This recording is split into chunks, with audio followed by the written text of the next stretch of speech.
Bonjour à tous. Aujourd'hui, j'avais envie de faire avec vous des schémas de de révision de géographie que j'ai trouvé donc dans un manuel scolaire. Puisque j'aime bien faire des vidéos d'écriture de temps en temps.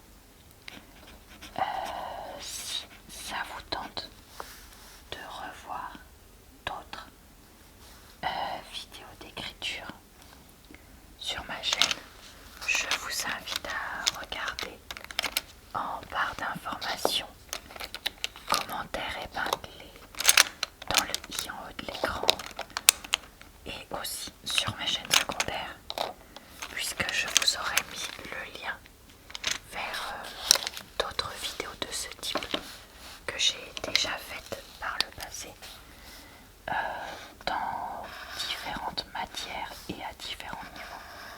J'ai fait du primaire, du comment ça s'appelle, du collège ou du lycée, avec à chaque fois le but de vous relaxer et vous aider. Et j'espère ne pas dire trop de bêtises, vu que je ne suis spécialiste d'aucune des choses que je vous dis. Je n'ai pas de doctorat dans les différentes choses que je vous présente, ni de doctorat tout court. Donc voilà, aujourd'hui on va donc faire des cartes mentales de révision, répondre de géographie, j'ai dit, donc de 5e si je dis pas de bêtises. Et là c'est un premier schéma, répondre aux besoins des populations. Donc on va séparer pays qu'on dit en développement et pays développés. Et on voit donc comment répondre aux besoins des populations. Donc là, on a différentes causes. Dans les pays à développement, on a une hausse de l'espérance de vie et une natalité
de jeunes.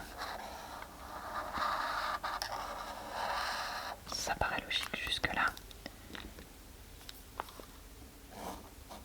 Alors, quelles vont être les conséquences de ceci? J'essaye toujours de rester à peu près droit. On a un problème de renouvellement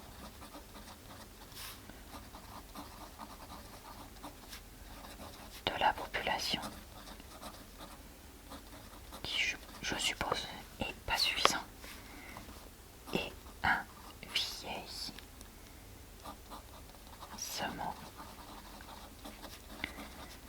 de la population.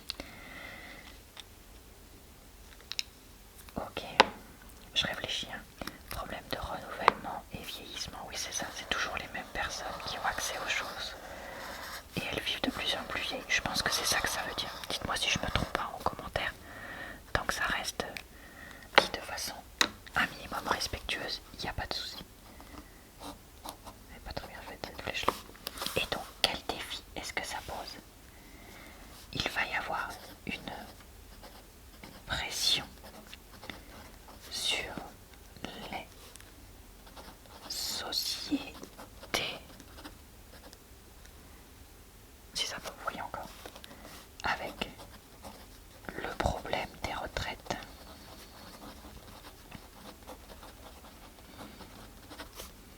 Mais aussi l'augmentation des dépenses de santé.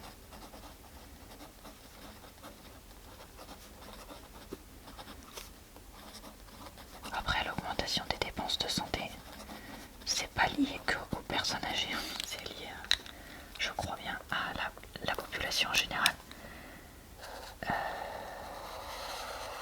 qui ne prend pas toujours soin d'elle comme il faudrait, des fois je crois.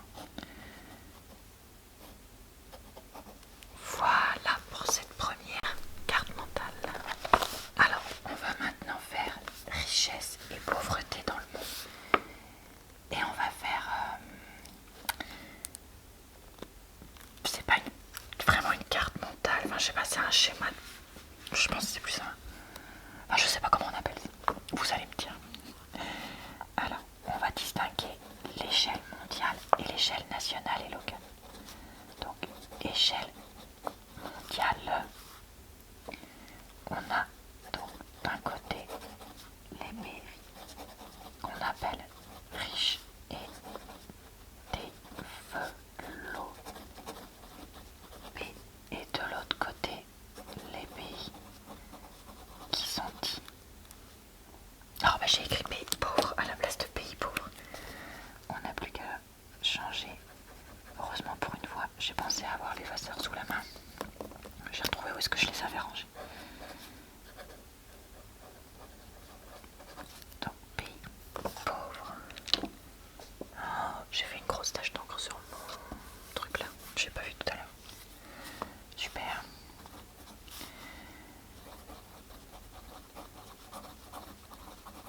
Ça valait le coup de mettre à fond. Je sais qu'on le voit pas beaucoup, mais c'est juste histoire que ça fasse propre. Moi j'aime bien. Pauvre en développement. Alors,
Là ça va.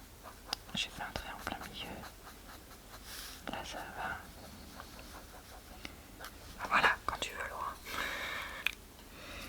Et donc ça, c'était l'échelle mondiale.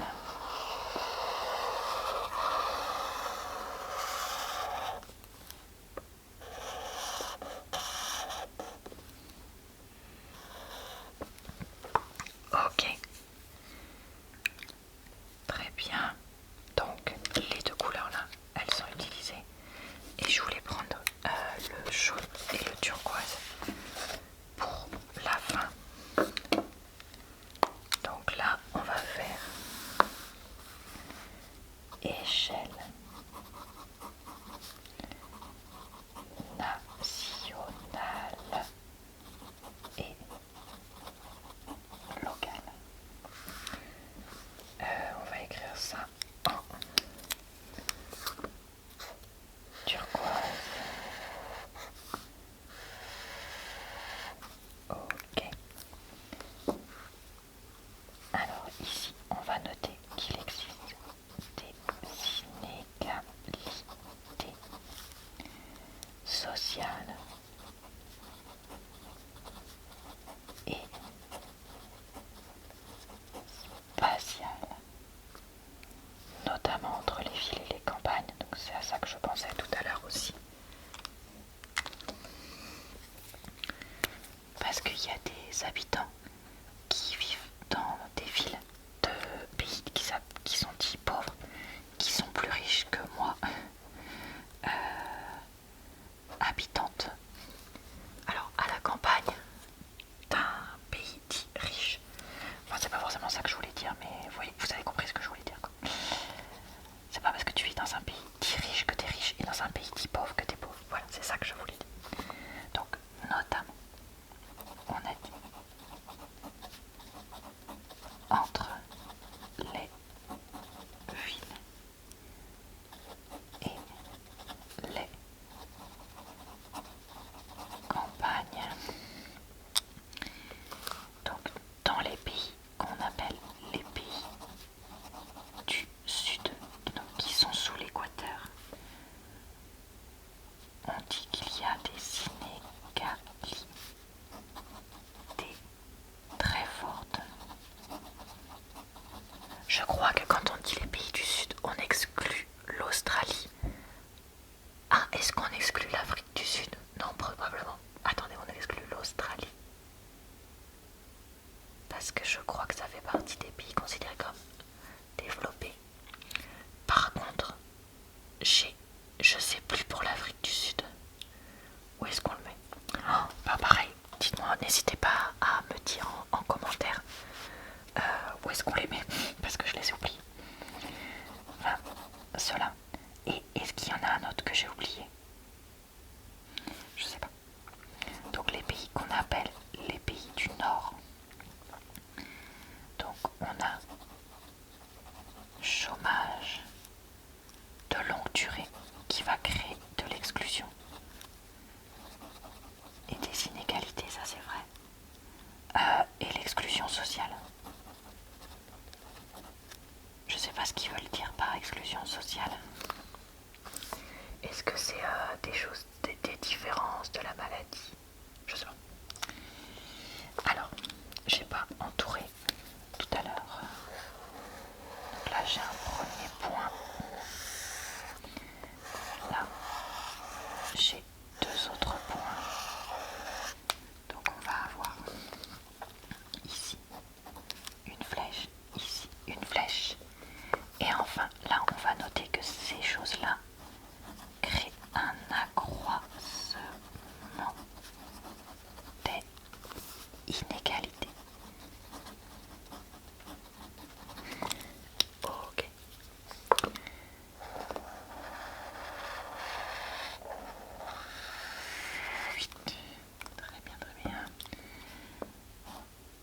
apprécie en général. Donc ça sera déjà très bien, je pense. J'espère que ça vous a plu, relaxé, diverti et fait revoir des choses pour ceux qui auraient eu besoin. Je vous retrouve presque tous les jours pour de nouvelles vidéos sur ma chaîne. Donc n'hésitez pas à revenir. Et d'ici quelques semaines probablement pour une nouvelle vidéo d'écriture. Je vous souhaite donc une bonne soirée, une bonne nuit ou une bonne journée. Et je vous dis à très bientôt dans une prochaine vidéo.